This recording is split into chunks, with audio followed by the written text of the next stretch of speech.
The August evening enveloped the city in a warm, golden glow. The sun had already set beyond the horizon, leaving only a few streaks of light in the sky. I tiredly boarded the nearly empty evening bus, trying to shake off thoughts about work and everyday worries. The air was quiet, and the distant hum of traffic filled the background. I found a seat by the window, leaning my head back and closing my eyes, hoping to find a moment of peace. Suddenly, I heard light footsteps. Someone quickly passed by me and sat across from me. Opening my eyes, I saw a charming girl in a red dress who had already made herself comfortable. She was a blonde, her light hair falling over her shoulders, and her eyes shone with kindness.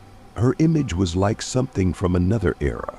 Something in her posture and manners reminded me of classic films. I involuntarily smiled as our gazes met several times.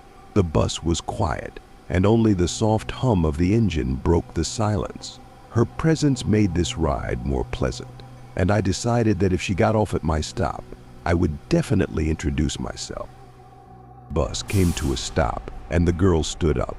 I couldn't believe my eyes. She really got off at the same stop as I did. Giving in to impulse, I quickly gathered my thoughts and went to introduce myself.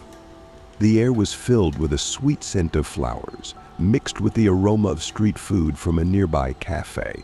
I greeted her and introduced myself as I caught up with her on the sidewalk. She turned and smiled again. Her smile was so sincere and warm. "Hi, my name is Alina," she replied, and we started talking. But the conversation flowed easily and naturally. We talked about everything: our hobbies, work, favorite movies, and music. Her voice was melodic, and every word she said seemed like a song. We didn't even notice how we reached her home. The apartment was in an old but well-kept building with a large green yard. Despite our walk, I was still anxious, but I asked for her phone number. Instead, I heard, "Would you like to come in for tea?" she asked with a smile that promised more than just a cup of tea. I, a little surprised and intrigued, naturally agreed. She opened the door and invited me inside. The apartment was cozy, with a small kitchen where she quickly set the kettle on the stove. The walls were adorned with photographs and paintings, reflecting her love for art. "I'll be right back. Just need to run to the bathroom," Alina said, and disappeared down the hallway. I was left alone in the kitchen, looking around. On the floor near the door, I noticed a pair of men's shoes. This made me uneasy, since she had said she lived alone.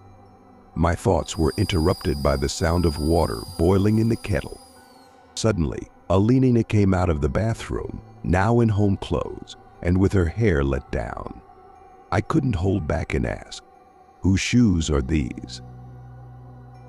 Her face suddenly changed, becoming cold and frightening.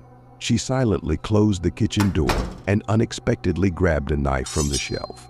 Her eyes became empty and terrifying. She lunged at me. The suddenness of the event, adrenaline and fear, made me wake up. My heart was pounding wildly, and there was silence around me. I realized that I had fallen asleep on the bus. My stop was already near, and the same girl was sitting in front of me, engrossed in her phone. She looked up and smiled. "Hi, my name is Alina."